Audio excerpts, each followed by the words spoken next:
All right. Good afternoon, everyone. I think everybody's seated now, just about, so I'm going to go ahead and get started. My name's Greg Kazanza. I'm a program manager on the VMM team within System Center, and been on the team for about 2 years, almost 2.5 years now, and one of my areas of ownership in the 2012 release was getting Xen server support added, so I think I'm qualified to give this presentation. The primary focus of this talk will be on how VMM, even though it's called System Center, how VMM manages multiple hypervisors. Because if VMM does the job right, throughout the rest of System Center, or at least most of System Center, you don't really notice that you're running multiple hypervisors. That's certainly true for App Controller and Orchestrator. But I will be talking about monitoring at the end, because that's one area where it doesn't make a difference. You need to know what your hypervisor is in order to monitor it, of course, to have the right MPs in place. So before I move on, I'd like to take a quick survey. I'd like to know what the room's made up of. Who in here has Hyper-V in their environments? Okay, good, good. The number grows every year. Who in here has VMware?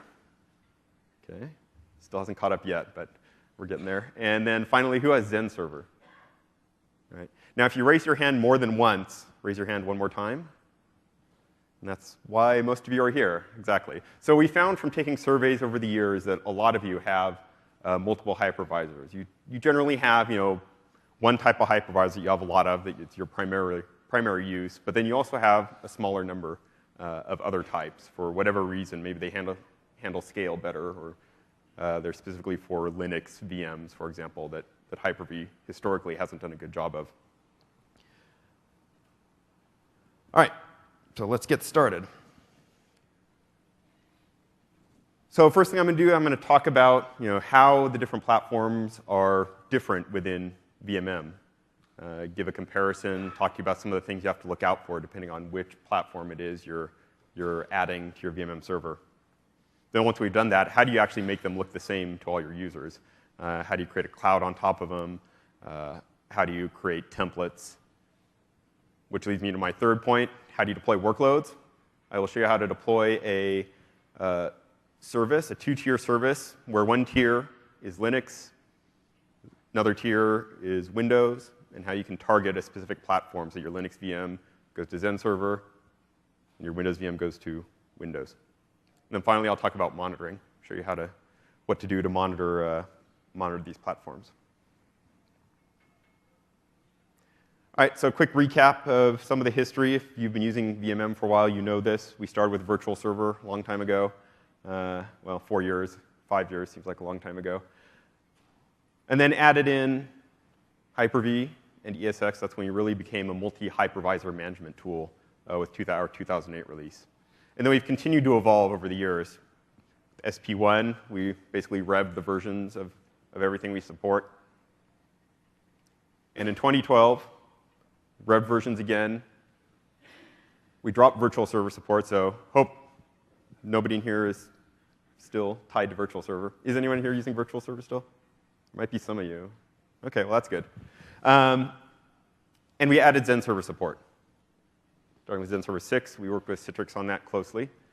Now, one thing you're probably wondering, this is my next chance to ask a question. How many of you moved to vSphere 5? That's usually the question is, when are you supporting vSphere 5?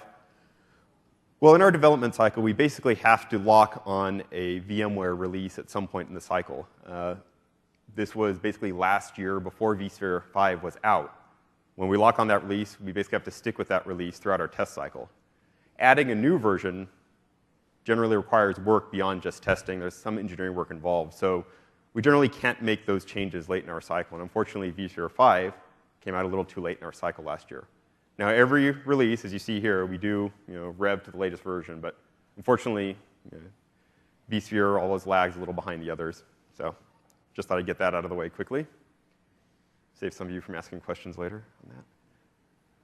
All right, so let's talk about how you're going to set up your fabric. Let's talk about the different platforms, how they're different and how they're the same. So this is a slide I put together. Just compare some of the basic capabilities. I added in the disclaimer because the limits here aren't necessarily the limits of the platform, of the hypervisor. It's the limit that VMM essentially exposes.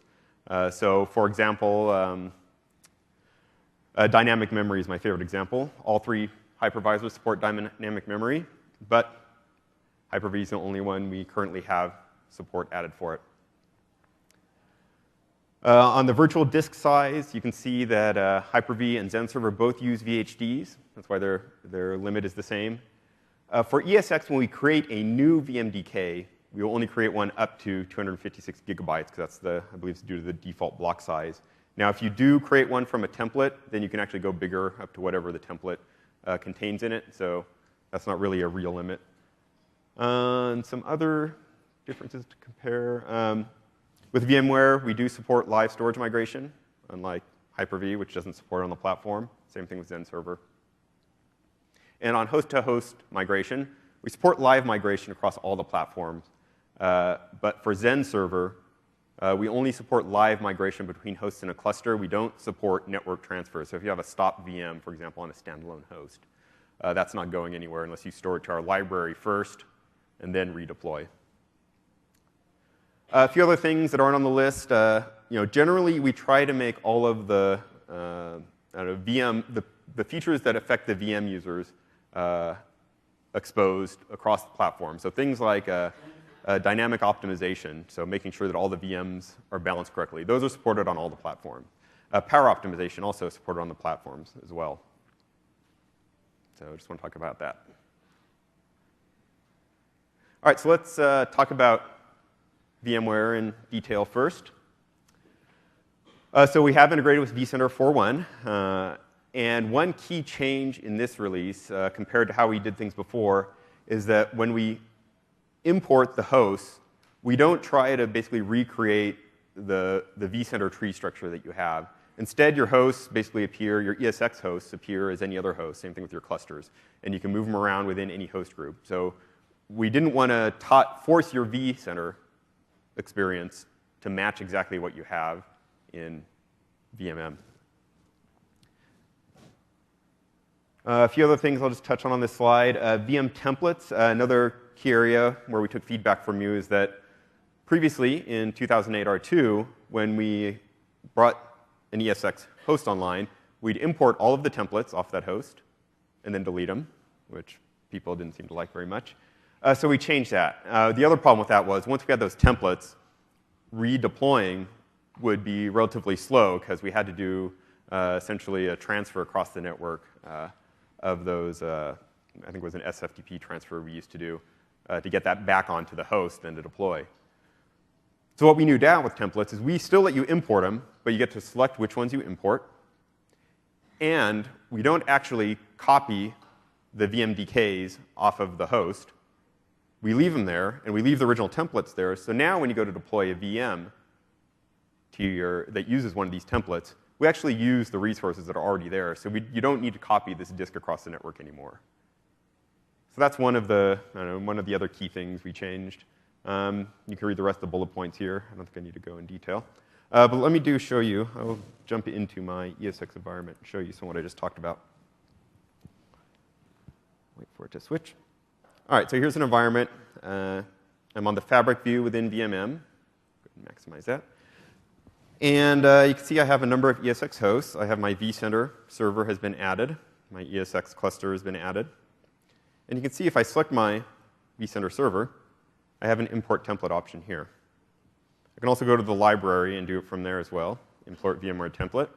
If I select that, we're going to go out, talk to vCenter, find out what templates are there, basically do select, and hit OK. And this shouldn't take very long because we're not actually transferring much over the network, just the metadata. We now have a template that can be used for deploying to VMware. Now, remember, the disks for this template and any of essentially the library resources that this would refer to stay in your VMware environment. So you can't actually edit much about this template at this point because it refers to those other resources. And then one other thing I want to show you real quick before I go back to my slides is that we are not tied to the vCenter structure. You can move your hosts around wherever you want within the host group layout. So I'll put it back where it was. Okay. All right, Zen Server is next. So I mentioned earlier we worked closely with Citrix on developing this integration. They wrote an integration pack that basically makes a set of SIM APIs. These are basically WS-MAN like APIs that we could talk to in much the same way that we talk to Hyper-V. This is an integration pack that you have to install on each of your Zen server hosts. Now, the good thing about having this integration pack is that we don't need to talk to Zen Center. So you don't need to have Zen Center in your environment other than to do the initial setup of your hosts.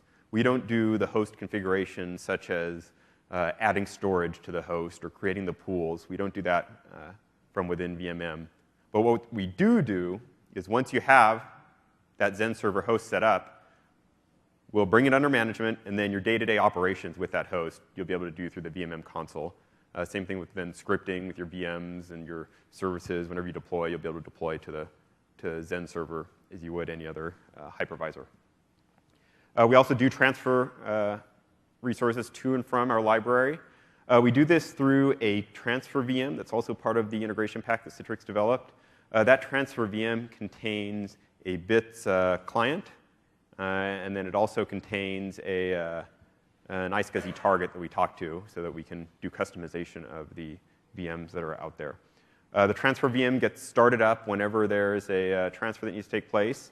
It just lives for the duration of that one file transfer, and then it gets shut down again. That happens automatically. So if you actually look at the hidden templates and the hidden VMs, and if you were to start up Zen Center and look at those, you'd see these transfer VMs kind of starting and going away relatively often.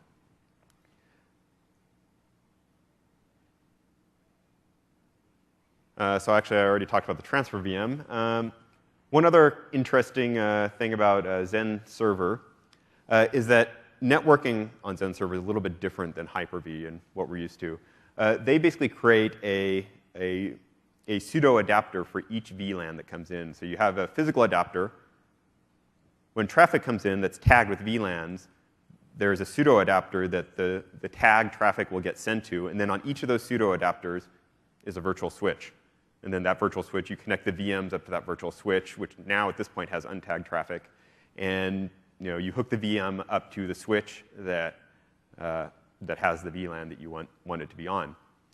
What we do in VMM, in order to fit in with our model, we work with Citrix on this to make sure it was the right thing to do, is we actually wrap all of those virtual switches that are on the host with a single virtual network that we have on the host per adapter. So you'll see one virtual network within VMM, but that may actually consist of multiple switches behind the scenes in Zen Server. And then we do the job of creating those switches and deleting them as they're needed by the VMs that need the VLANs that are associated with it. Templates with Zen Server are also done a little different. We do this, we will import templates from Zen Server, but we will take the library objects across and keep them in our library. And then whenever you redeploy, they will get redeployed. We only do generalization customization for Windows VMs, not for Linux, even though you can deploy Linux VMs. We just won't customize them. You'll have to write the startup scripts in your Linux VM so that it'll assign the host name or the computer name and give it a static IP address if you want a static IP address. So how do you create a cloud on top of these different hypervisor types? Well, one thing that we wanted to do in VMM 2012 is create the cloud in such a way that you can basically put any hypervisor type within a single cloud. What that means is then the users that are basically consuming that cloud don't see the hypervisors directly. They see a set of capabilities that the cloud is capable of. Now, that also means that other System Center products like App Controller and even Orchestrator, they don't necessarily need to be involved in all the differences between the platforms because VMM acts as that translation layer and that kind of making it uniform across all the different hypervisors. So you can add multiple hypervisor types to your clouds and have them exposed to the users. And as I mentioned, the clouds get a set of capabilities. We have this concept in VMM called a capability profile. And we included in the product basically one capability profile by default for each of the hypervisor types. So there's one, if you go and look at capability profiles. You see there's one for Zen Server, one for ESX, and one for Hyper-V. Now that defines what the cloud is capable of.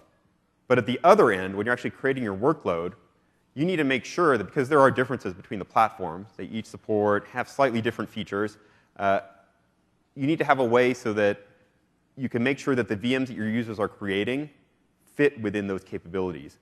So at the other end, when you're creating your VM templates, you also pick which capability profile you want this template to use. So that way, we'll make sure that whatever settings, whether it's the number of virtual CPUs, the size of the disk, we'll make sure it fits within the capability that the administrator wants you to have.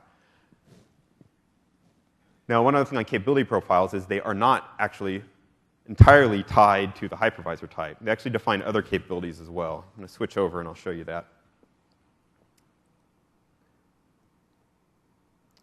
So I'm in our library, and here's where we actually keep the capability profiles that we have defined. I'm going to select, you can see the 3 that we have by default. And what I'm actually going to do is I'm going to create a new, I'm going to copy this Hyper-V one. It's a copy of the Hyper-V one. And I'm going to edit it. So what this is going to do, it's going to take all the properties of Hyper-V capability profiles. So basically, this is what you would use if you want your cloud to be supporting Hyper-V and you want your users to be able to consume Hyper-V. And I'm going to set, for example, that I only want this profile to allow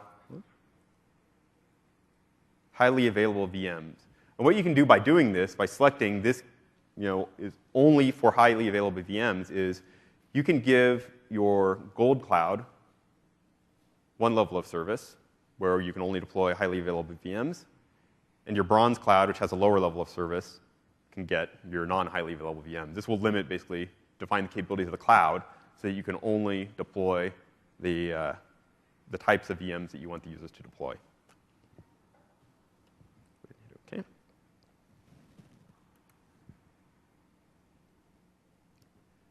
All right, I think I'm actually going to jump back into the demo right now, so that was a quick. All right, so what I'm going to do now is I'm going to create a cloud on top of these, on top of this fabric. And I'm actually going to switch to my other environment. Okay, so this is a slightly different environment. This one actually consists of Hyper-V, a Hyper-V host and a Zen Server host, all in a single host group. What I'm going to do is I'm going to create a cloud on top of this that uses these two host types. So I'm going to go to my VMs and services view. You can see I already have a gold cloud. I'm going to create another one. I'm going to call it my bronze cloud. Generally, we say that a cloud defines a level of service rather than tying a cloud to a user role. We try to avoid the cloud proliferation that would result from tying to a user role, and instead aim it towards a level of service. That way, you have multiple user roles that can share these clouds. I'll call it bronze, and I'm going to go ahead and select my development group. You can see here the total CPUs, memory, and storage is basically the sum of all the hosts within that environment, regardless of what type of host it is. So in that way, we really are exposing the aggregate CPU of these multiple hypervisor types. Now, what you see down below is we can also create a cloud that is tied to your VMware resource pool. When you do that, essentially you get just that one resource pool backing the cloud. We do that because our customers have said that they want to be able to still use VMware's resource management of their clouds and their resource pools, and not necessarily how we allocate CPUs and memory. So we gave that option for our VMware customers so they can select that. So if you select that, you'll only have VMware in that particular cloud. You can still put VMware hosts in your regular clouds as well. So I'm going to do that today with my Zen Server and Hyper-V hosts.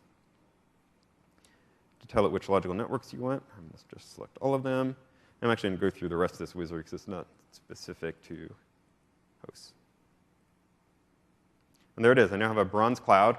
It now has the CPUs, CPU memory storage available. That's total of all my hypervisor types. One thing that I do want to do, did I actually select? I did go over it quickly. One other thing we do want to look at is the capability profile. I mentioned earlier that you also want to basically say what the capabilities of the cloud are. So I'm going to do that by selecting Hyper-V and Zen Server. So now we've defined this cloud supporting the Hyper-V profile and the Zen server profile. So it's now basically ready to go and ready to consume as create workloads on it. OK, so I've created that cloud. Now I'm going to create a workload. Now we get asked a lot, do you support Linux within your guests? And the answer is yes. The key thing about creating a Linux workload is that you can't do customization within VMM. So when you create your template, your VM template, you need to tell it no customization. We'll then deploy that, whatever is in that, that VHD without even looking at what's inside. So that's how you would deploy a Linux VM. You can then, once you have your templates created, your VM templates created, you can create them to target a specific platform. You can then create your service template that is made up of these VMs, or these VM templates. And when you have the service templates made up of these VM templates, you can then have each tier essentially go to a different location. And our intelligent placement algorithm will check the capabilities of the VM and the capabilities of the cloud and figure out which host within that cloud is able to take that VM. So I'm going to go switch over and show you that right now.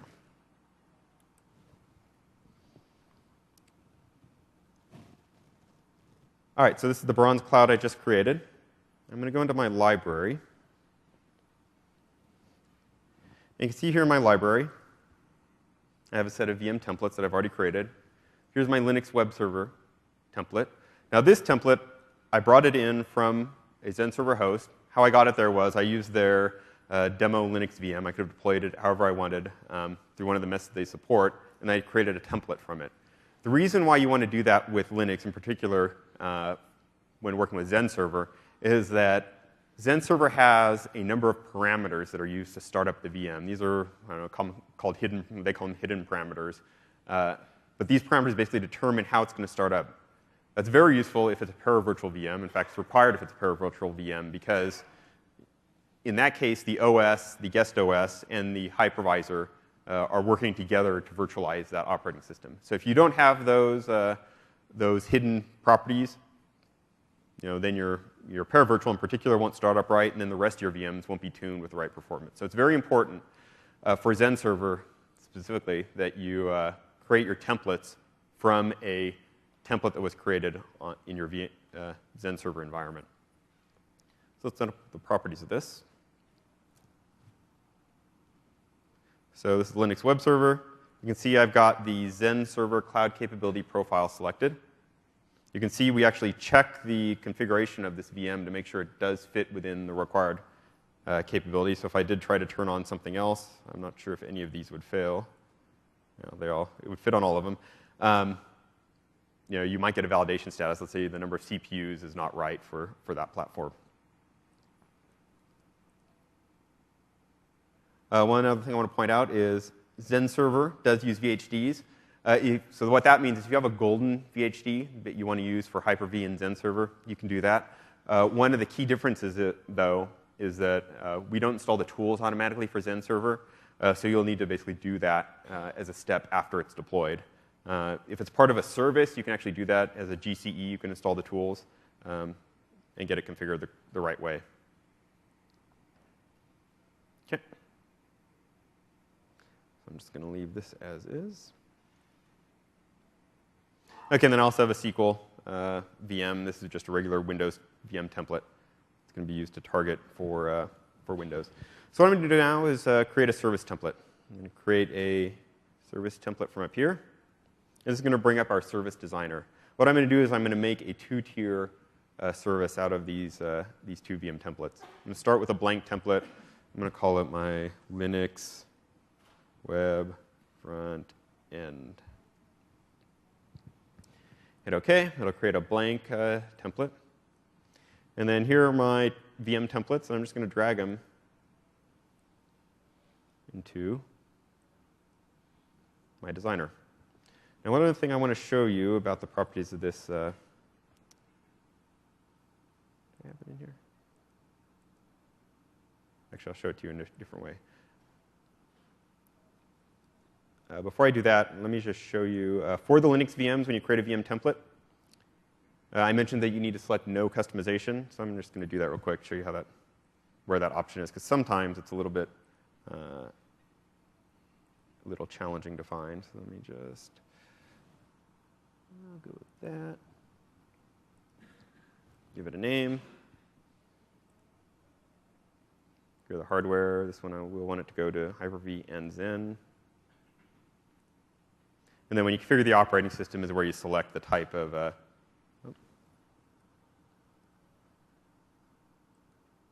it doesn't like that. Okay. There you can see the capability profile actually did enforce that that one of my settings didn't allow for both. Yep. Must be the Zen server one. Okay, so now when I go to configure operating system, oh, because this is Windows, it does insist. Let me select my Linux one. Oh, actually, let me go back to the beginning. Select my Linux VHD. Leave it the same name.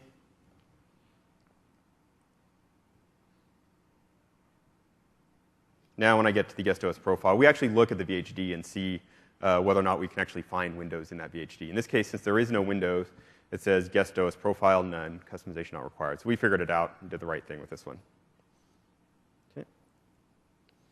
Okay, so back to my service template. So you can see in the designer, I dropped my 2 VM templates in. This now has a Linux front end, SQL back end. What I'm going to do for my Linux front end is I'm going to say that I want to increase the default instance count, because you can do scale out, even with Linux, and set my maximum to 10. So what this is doing is telling that this tier of the service, I want actually 2 VMs to be created from this initially. So I'm going to get those 2 VMs created, and then there'll be 1 SQL server on the back end. So I'm going to now click Configure Deployment. I'm going to select which cloud I want it to go to. I'll go ahead and do Bronze, see if the one I just created will work. I'm going to call this Web Server 1. And what's happening now is our intelligent placement algorithm is running. It's looking at those VM templates and their capabilities and looking at what the gold cloud has and is capable of. And it's basically picking which host these VM instances are going to get created on. So in this case, for my Linux tier, if you look at the ratings, because I'm an administrator, I can actually go in and see the ratings. Self-service user wouldn't get to see that. They would just see the general cloud that it placed on. You can see that it picked my Zen server host for this VM, and then it didn't rate my Hyper-V host positively. If I look at my SQL one, which has Windows, you can see that it actually picked Hyper-V or the Zen server host because it was a VHD that it contained. You could actually deploy it to both of them. So it actually did the right thing, picked those. I'm going to leave it on my Windows host. So now I'm going to deploy. So what it's doing now is it's creating the service instance, and you can see that basically it's creating a VM on my Zen server host, and it's also creating another VM on my Zen server host, because I said I want 2 for my web tier, and then it's also creating my SQL server on the Windows host.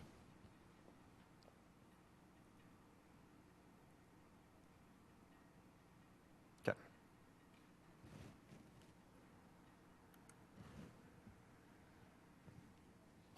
All right, so that's how you saw we created a workload. You can target which platform you want it to go to using the capability profiles. And at the same time, our intelligent placement algorithm will also make sure that the VMs go to the right host for the type of host that it is you're deploying to. All right, let's move on a little bit and talk about monitoring. I mentioned that VMM at the front end kind of hides a lot of the complexities of the differences between the hypervisors. You can see that our PowerShell layer that we put on top of the hypervisors hides a lot of that, so that you have a simple PowerShell interface that's common across all the platforms.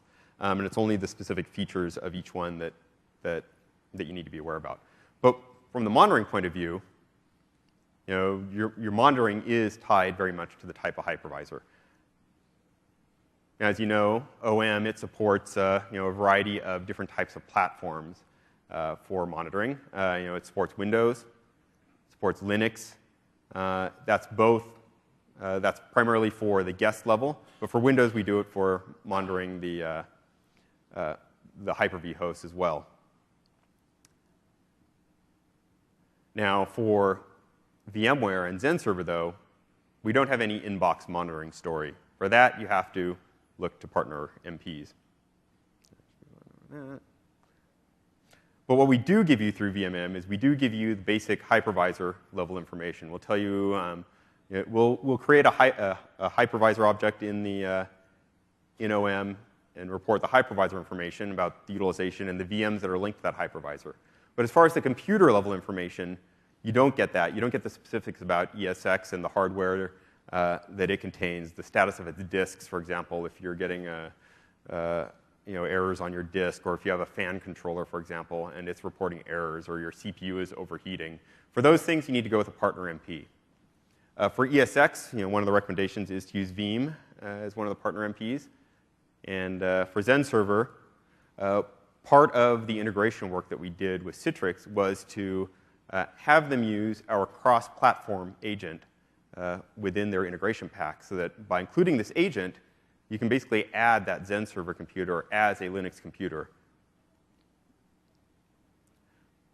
For Veeam, if you went to Ryan's session yesterday, his behind the scenes, or actually the day before yesterday, the behind the scenes of the keynote, you saw that Veeam has a special offer for all System Center customers. You can go there and get that information.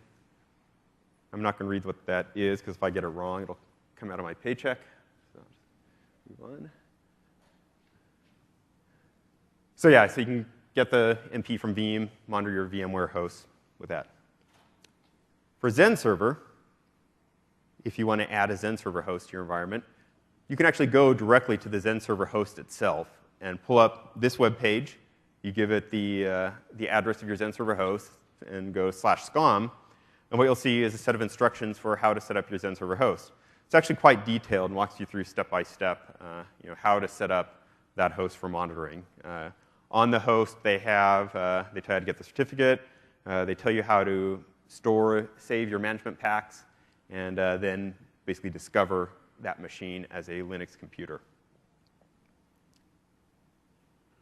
So let me just quickly switch over.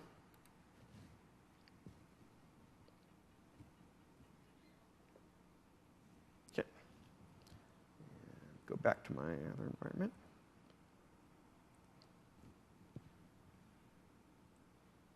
So here's my environment that has ESX. What I'm going to do is I'm going to open up my Operations Manager console. You can see here we have the Veeam MP installed. You can see this folder here, NWorks VMware. And if you drill down, you can see the topology of VMware. You wouldn't get this if you didn't have the partner MP. So if we expand out the data center, go down to hosts and clusters, you can see the level of information that you can get out of this MP.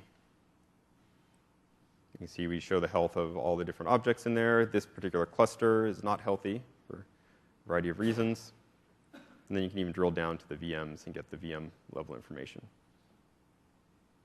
And then another number of dashboards and states that you can also monitor here as well. Keep an eye on. Make sure that your VMware environment is working correctly.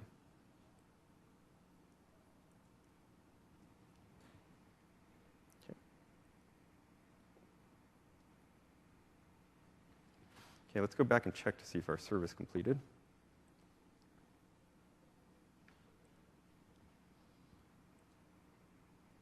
Still going, but it's almost done. You can see that we've deployed our first tiers of our service to Linux. They finished. Windows 1 is undergoing customization right now, but it's almost done. If I go to my VMs and services view, I'll see that in my bronze cloud, I have my service. My Linux tier is up and running. My Windows tier is still in the process of running. But you can see that we did deploy these multiple nodes. And if I want to, well, it's not finished yet. When it finishes, if I want to scale out, I can scale out and add another Linux server to this service. There, finished. I can do scale out. It'll bring up the scale out interface, and I can add an additional VM to my environment. Let's give it a name.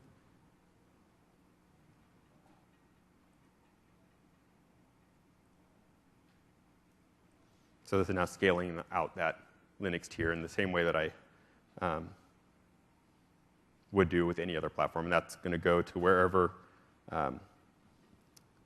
our placement algorithm picked for it to go.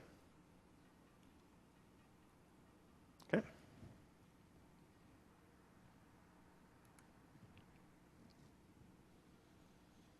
Okay, so that's monitoring. Oh, well, I just showed you the demo of monitoring. And that's that. This is a list of recommended sessions that you can go see. Some of these have already occurred, so this is basically listed so that you can go back and review them in the past. They're all online and recorded. And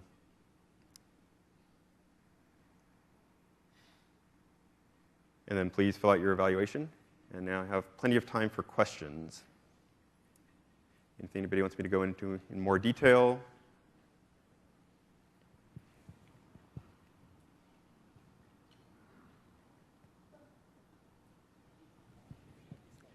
Oh, pardon me? Oh, you want to see the other one? That one. Yes, go ahead. Oh, actually, can you go to the microphone so that it gets recorded, please?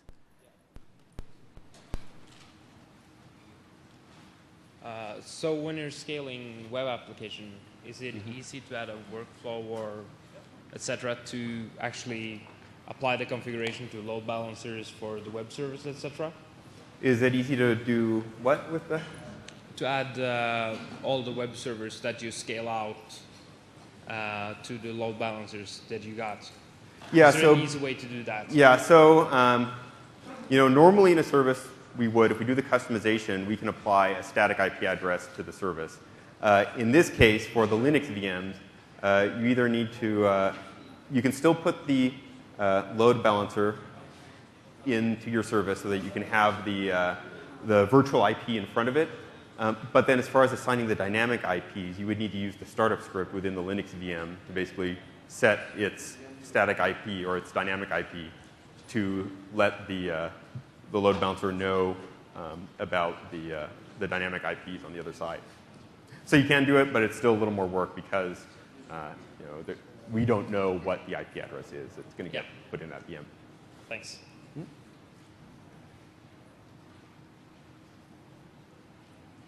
Any other questions? Yes, can you go to the microphone, please? Just want to look at the Vim download link. Oh, yes, I can go back to that too. One more. There you go.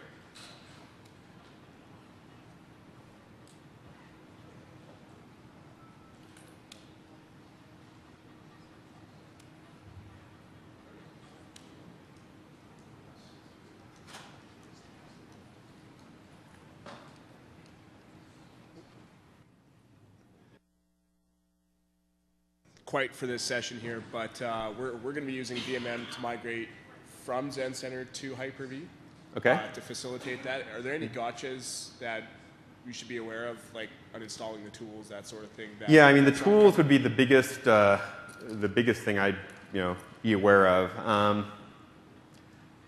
Probably the best practice would be to uninstall the tools first if you can before you move it. You can basically store all of your VMs from Zen Server into the VMM library, do whatever configuration changes you need to make to them, and then redeploy them to Hyper-V. Since they are also VHDs that you get in the VMM library, you can then basically you can even recreate the VM completely and just attach the VHD. One other method that you can do, we do not support V2V of your VMs from Zen to Hyper-V, but you can use the P2V wizard to basically do the same thing. So you can use the P2V wizard to convert. And when you do that, we will actually stop the Linux guest service, or not the Linux, but the guest service of the tools for the Windows VMs as you do that. Now, of course, that does only work for Windows VMs. If you have Linux VMs, it'll get much more complicated, especially if they're paravirtual. Okay, those will be more difficult. I don't have an answer for how you can migrate those, other than I don't think you can migrate those directly. But your Windows VMs certainly can do migrations of your non-paravirtual Linux, as long as it's a supported Linux distribution, and you get the tools added correctly, then you should be able to do some migrations with those as well. Yeah. Any other questions? On one of your earlier slides where you had the comparison of all the configuration limitations, so in Hyper-V 2012, you're going to be able to do 32 virtual CPU, correct? We haven't announced yet what our scale is for the next release, but we are looking. So as of right now, when you manage it so are all those specs based on 2008? Yeah, R2? those are all based on 2008 R2 and VMM 2012. So when VMM 2012 SP1 is out, we'll have revised specs that have the current, the newer set of limits for the newer platform. But you're not going to be able to manage your Windows Server 2012 hosts with VMM 2012. You'll have to go to the Service Pack 1 when version, it's released. when it's available. Yeah. Okay, thank you.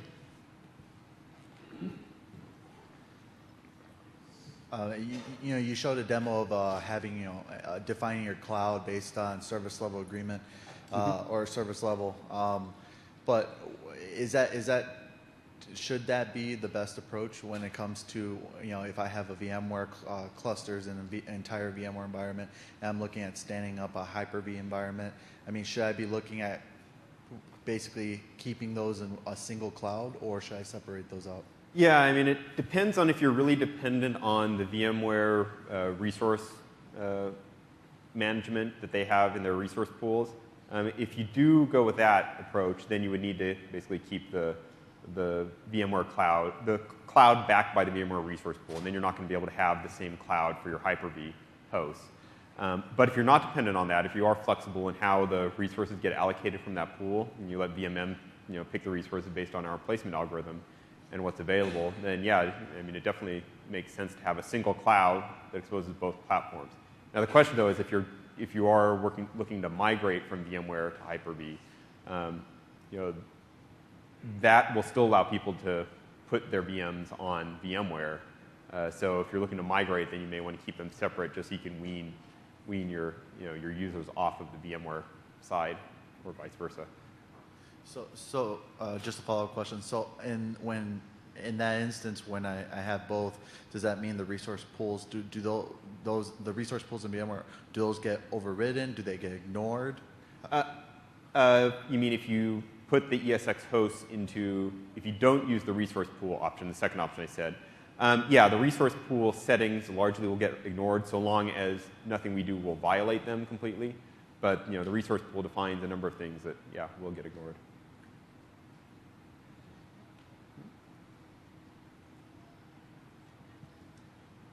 We're planning on using, migrating our Zen servers, our hosts, our guests on Zen server over to Hyper-V and VMware. Mm-hmm. Any problems you see going between Zen server and VMware? Yeah, I mean, going from Zen server to VMware would be a little trickier because you're basically going to a different hard disk format, VHD, virtual hard disk format, not VHD. And we don't have any sort of conversion tool to go from Hyper-V or Zen server into VMware. You can use, as I mentioned before, you can use the P2V wizard to do migration from Zen server to Hyper-V. And then if you have some other tool you can use externally to migrate to VMware, you can do that. I know VMware has a number of tools available for migrating to VMware. In fact, they probably have something they can use to migrate directly from Zen server. So if you're just looking to do a bulk migration, you might need to look at external tools to do that, rather than using VMM as a day-to-day management tool where you're looking to deploy to the different hypervisor types. Okay. But as far as going from a Zen server to Hyper-V, that's definitely more doable because you have VHD that you can then just redeploy to Hyper-V. The main thing you have to do is get the guest services out, and our PDV wizard will do that. We'll stop the service. Any other questions? All right. Well, thanks, everyone.